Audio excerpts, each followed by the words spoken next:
Haleluya. Haleluya. Haleluya. Haleluya. Haleluya. Haleluya. Puji Tuhan.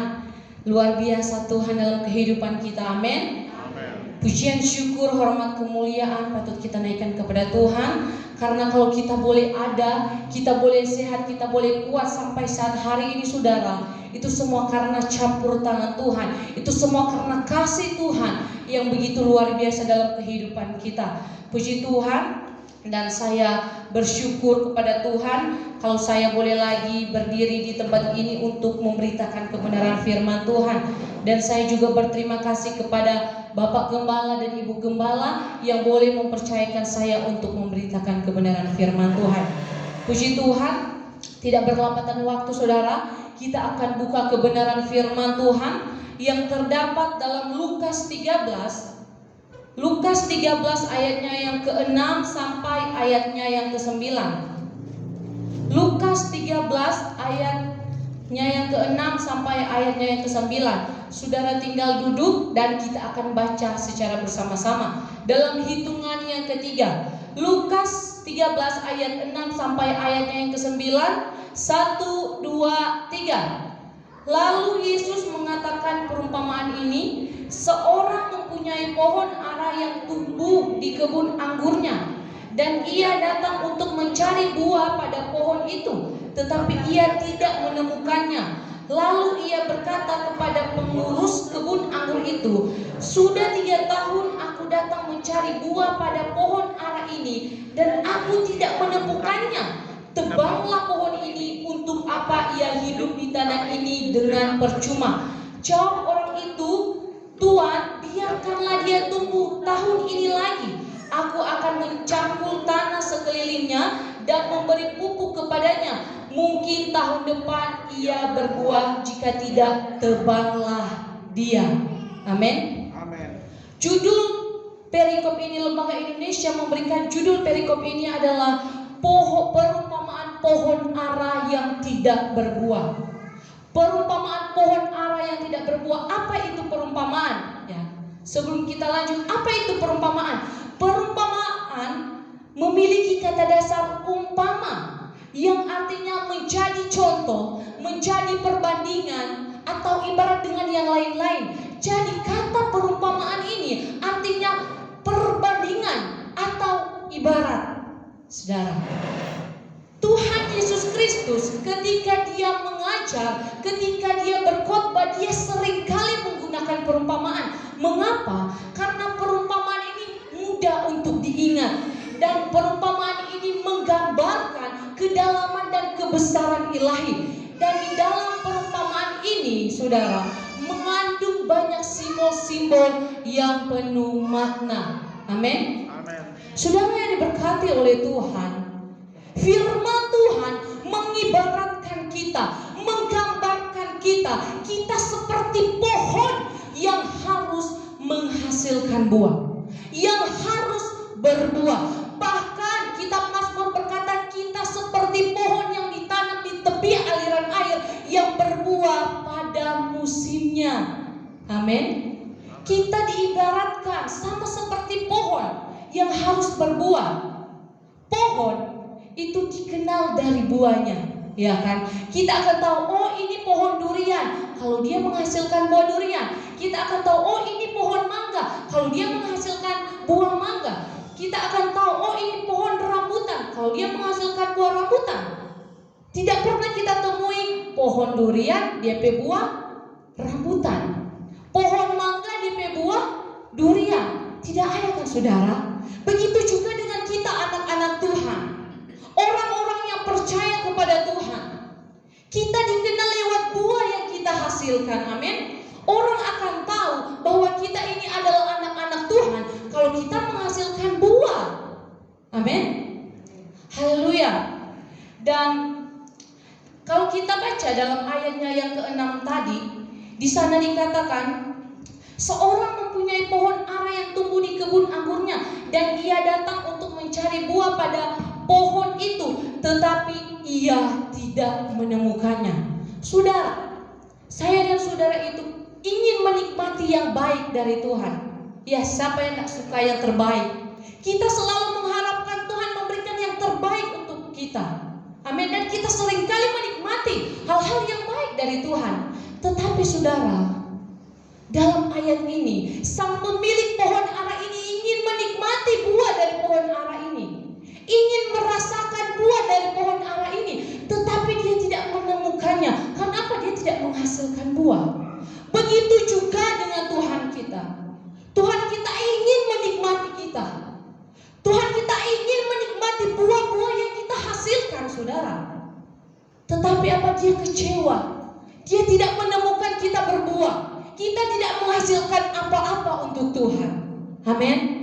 Haleluya, saudara. Dan dalam ayatnya yang ke-7, firman Tuhan berkata, lalu ia berkata kepada pengurus kebun anggur itu, sudah 3 tahun aku datang mencari buah pada pohon ara itu dan aku tidak menemukannya. Tebanglah pohon ini, untuk apa ia hidup di tanah ini dengan percuma.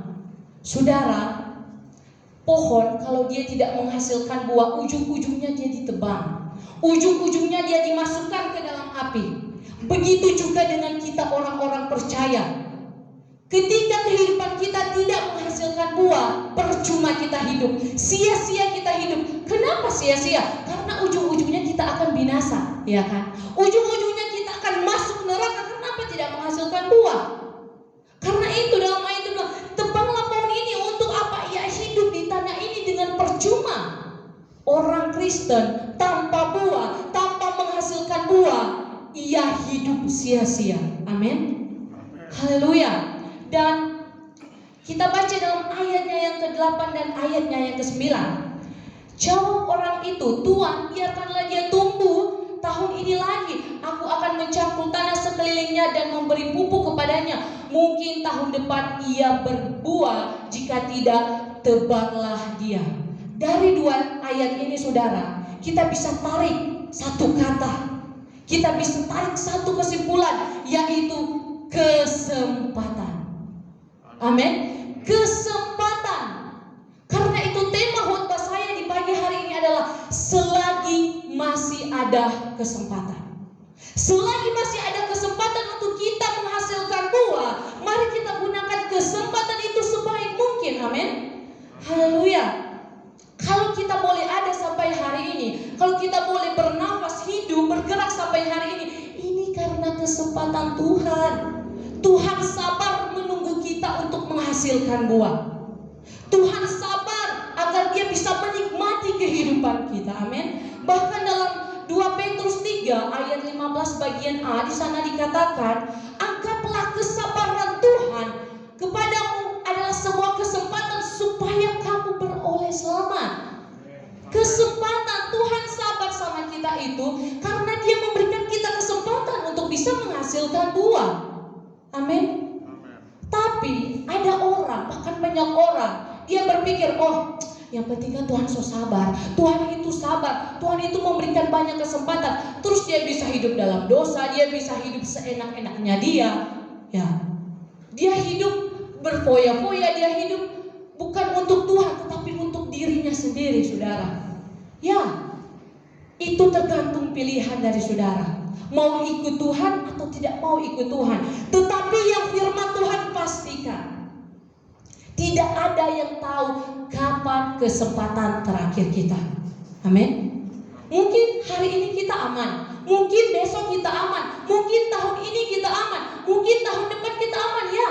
Tetapi tidak akan ada satu orang pun yang tahu bahwa waktu atau kesempatan dia itu sudah mau berakhir. Amin. Tapi firman Tuhan jelas mengatakan, ketika kesempatan kita habis, berbuah atau tidak, masuk surga atau masuk neraka atau tidak, itu tidak akan ada lagi yang namanya kesempatan atau pengampunan. Amin. Yang ada hanyalah pertanggungjawaban kita. Haleluya. Karena itu pergunakanlah kesempatan kita sebaik mungkin. Jangan pernah kita sia-siakan kesempatan dari Tuhan. Amin. Karena kalau kita somati, saudara, sudah akan ada lagi yang namanya kesempatan. Kalau kita belajar dari Lukas 16 ayat 19 sampai 31, di sana diceritakan kisah seorang Lazarus dan orang kaya. Ya, orang kaya dan Lazarus yang miskin. Ketika kedua orang ini mati, saudara, orang kaya ini ia dibawa ke alam maut dan menderita. Sementara Lazarus dia dibawa oleh malaikat-malaikat ke pangkuan Abraham. Berarti kita bisa tarik kesimpulan bahwa Lazarus semasa hidupnya dia mempergunakan kesempatan yang ada untuk menghasilkan buah dan berkenan kepada Tuhan. Berbeda, berbalik dengan orang kaya ini, semasa hidupnya dia tidak menghasilkan buah. Dia tidak menghasilkan buah untuk Tuhan dan dia tidak berkenan kepada Tuhan. Haleluya. Dan dalam ayatnya yang ke-24, si orang kaya ini ketika dia dalam keadaan menderita, dia bilang, suruh ini Lazarus celupkan jarinya ke dalam air dan datang menyejukkan lidahnya. Atau dengan kata lain, datang basahi lidahnya karena dia sangat menderita. Tetapi dalam ayat yang ke-25, kata Abraham, ingatlah engkau telah menerima yang baik sewaktu hidupmu, sedangkan Lazarus segala yang buruk. Jadi saudara, ketika kehidupan kita bahagia, ketika kehidupan kita bergelimangan harta, ingat kita harus menghasilkan buah. Begitu juga dengan kehidupan kita yang mungkin pas-pasan, yang mungkin berkecukupan, kita juga harus menghasilkan buah. Amin. Kita semua harus menghasilkan buah. Itu yang Tuhan tuntut dari kita. Amin. Selagi masih ada kesempatan, marilah kita pergunakan kesempatan itu sebaik mungkin. Jangan pernah kita sia-siakan. Amin. Haleluya. Selagi masih ada kesempatan buat apa? Yang pertama, kesempatan untuk bertobat. Amin. Kita baca Wahyu 3 ayat 3. Wahyu 3 ayat 3 di sana dikatakan, karena itu ingatlah bagaimana engkau telah menerima dan mendengarnya. Turutilah itu dan bertobatlah, karena jikalau engkau tidak berjaga-jaga, aku akan datang seperti pencuri dan engkau tidak tahu pada waktu manakah aku tiba-tiba datang kepadamu. Kesempatan yang Tuhan berikan, kita harus pergunakan. Yang pertama, kita harus bertobat. Amin. Apa arti kita bertobat? Bertobatnya itu berbalik kepada Tuhan, meninggalkan kehidupan kita yang ada dalam kehidupan lumpur dosa. Kita berbalik kepada Tuhan, kita melakukan kehendak-kehendak Tuhan. Amin. Bagaimana caranya kita bertobat? Bagaimana caranya? Yang pertama, kita datang merendahkan diri kepada Tuhan. Kita datang merendahkan diri kita kepada Tuhan. Kita akui setiap kesalahan, kita akui setiap dosa yang kita lakukan kepada Tuhan. Kita minta ampun sama Tuhan. Meskipun kita sadar bahwa kita manusia yang berdosa, kita sebenarnya itu tidak layak terima pengampunan, tapi karena kasih Tuhan, Dia tetap menunggu saya dan saudara dan tetap memberikan pengampunan kepada kita. Amin. Bukan hanya sampai mengakui dosa, tetapi beriman kepada Tuhan. Kita harus beriman sungguh-sungguh kepada Tuhan. Amin. Dan tentu kehidupan kita harus seturut maunya Tuhan. Amin. Tapi saudara yang berkati oleh Tuhan, ketika kita bilang, oh saya so bertobat, ya, saya so bertobat, saudara perlu kita tahu bahwa ada 3 aspek pertobatan yang harus dimiliki, yang harus dilakukan oleh orang percaya supaya dapat digolongkan orang-orang yang sungguh-sungguh bertobat. Ada 3 aspek, ya. Aspek apa? Yang pertama aspek intelek, yang kedua aspek perasaan, yang ketiga aspek kehendak. Orang belum dibilang sungguh-sungguh bertobat kalau belum melakukan ketiga-tiga ini. Ya. Ada orang yang sudah bertobat dalam aspek kehendaknya, tapi dalam aspek intelek atau pikirannya dia belum bertobat. Ada juga orang yang sudah bertobat dalam aspek perasaannya, tetapi dalam aspek kehendak dan pikirannya dia belum sungguh-sungguh bertobat. Kalau orang yang sungguh-sungguh bertobat harus ketiga-tiganya. Apa itu aspek intelek atau aspek pikiran? Ya. Orang yang sungguh-sungguh bertobat dalam aspek pikiran atau intelek, ia harus terjadi perubahan berpikir yang tadinya ia membenci kebenaran dan menyukai dosa. Dia berbalik, dia menyukai kebenaran dan membenci dosa. Amin. Karena apa saudara? Ada orang dalam aspek kehendaknya justru bertobat. Kalau kita lihat, dalam kehidupan sehari-harinya dia itu luar biasa.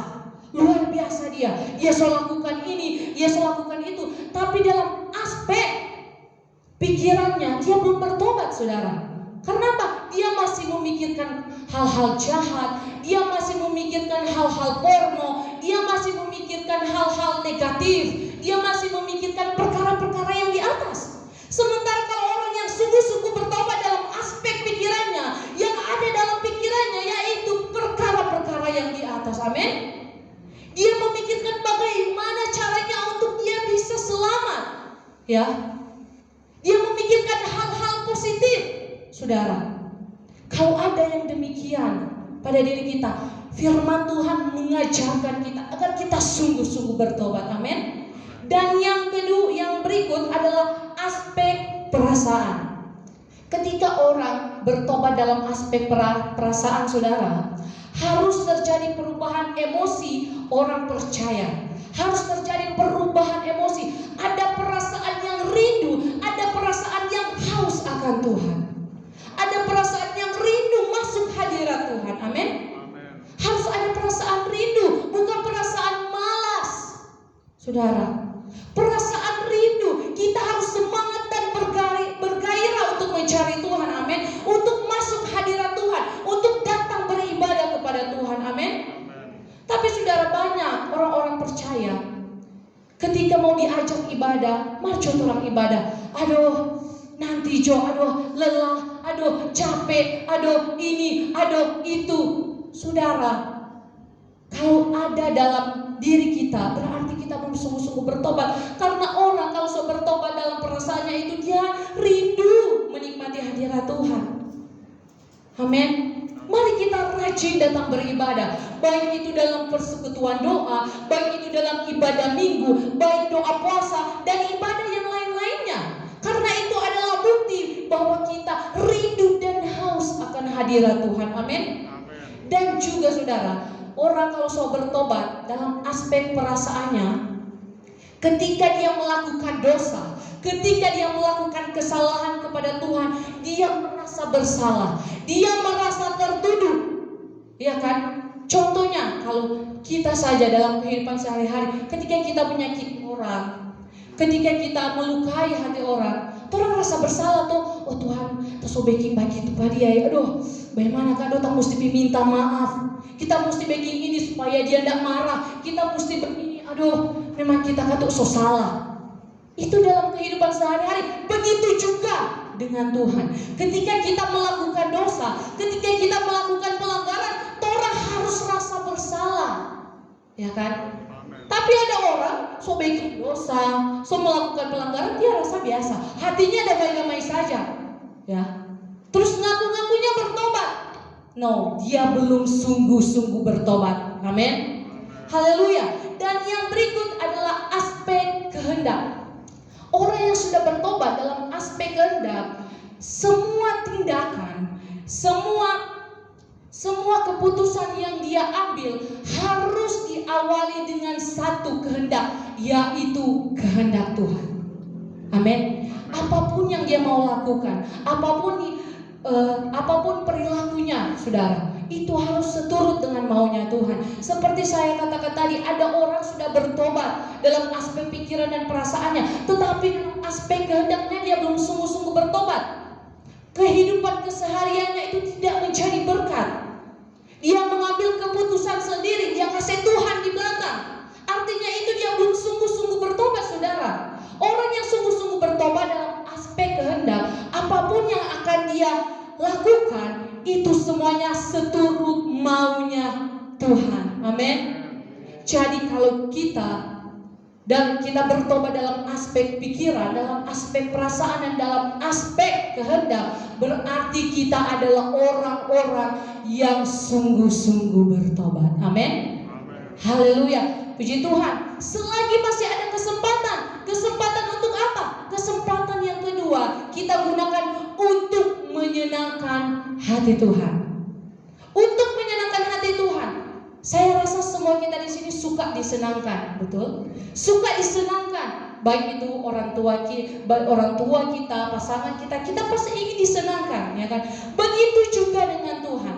Tuhan suka disenangkan oleh kita. Bagaimana cara kita disenangkan hati Tuhan? Apa caranya? Kita belajar dari kisah Raja Daud. Kisah Raja Daud, raja yang hebat. Tapi Tuhan senang kepada Raja Daud bukan hanya karena dia taat, bukan hanya karena dia setia kepada Tuhan, tetapi yang sangat menyukai hati Tuhan kepada Raja Daud ini, dia suka memuji dan menyembah Tuhan. Amin. Dia suka memuji dan menyembah Tuhan. Dia menaikkan pujiannya segenap hati kepada Tuhan. Amin. Tuhan kita adalah Allah yang suka dipuji, tapi bukan berarti dia Allah yang makan puji, saudara. Ya, dia suka dipuji, tapi bukan berarti dia Allah yang makan puji.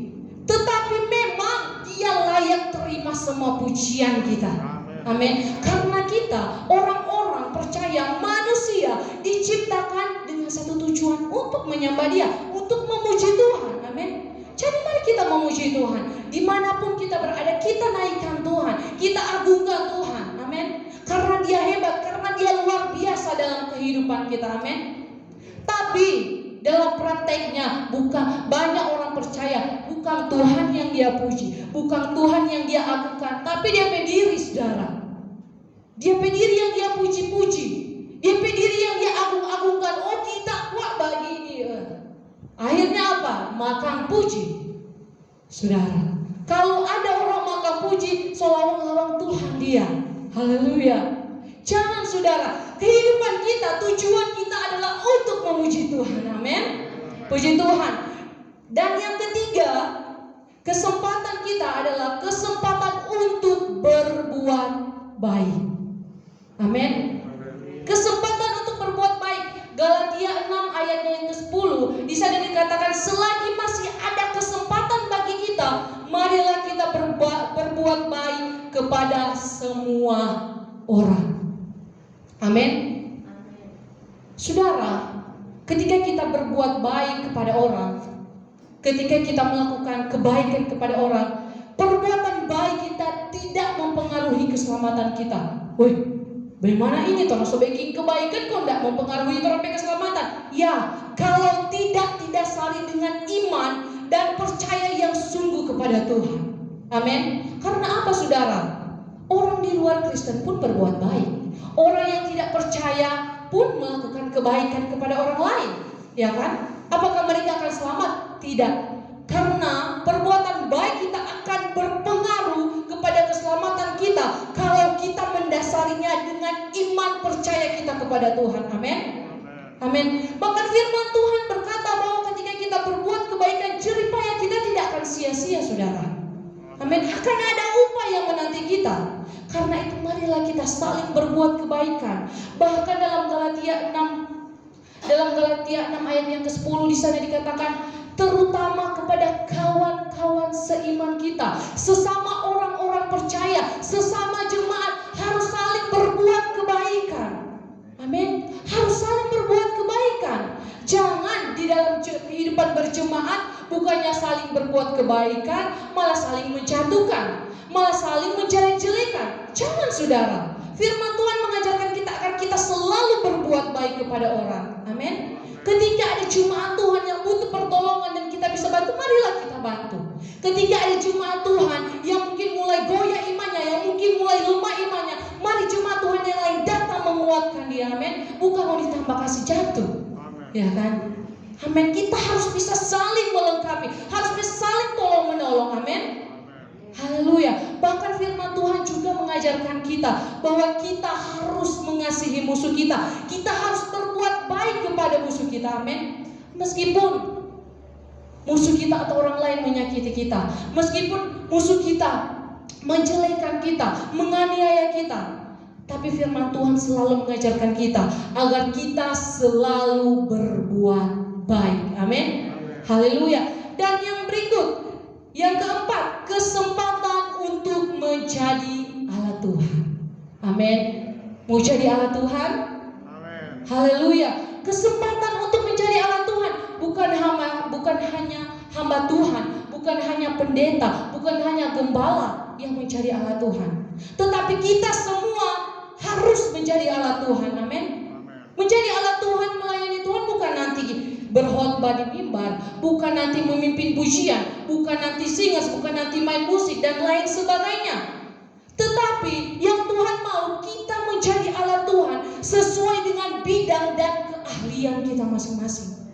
Dimanapun kita bisa menjadi berkat untuk orang lain. Amin.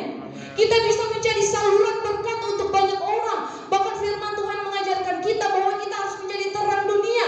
Kita harus menjadi terang dunia. Kita harus menjadi saksi Allah. Kita harus menjadi surat-surat yang terbuka untuk banyak orang. Amin. Kita harus menjadi Allah Tuhan, saudara. Kehidupan kita ini terlalu singkat untuk kita sia-siakan, saudara.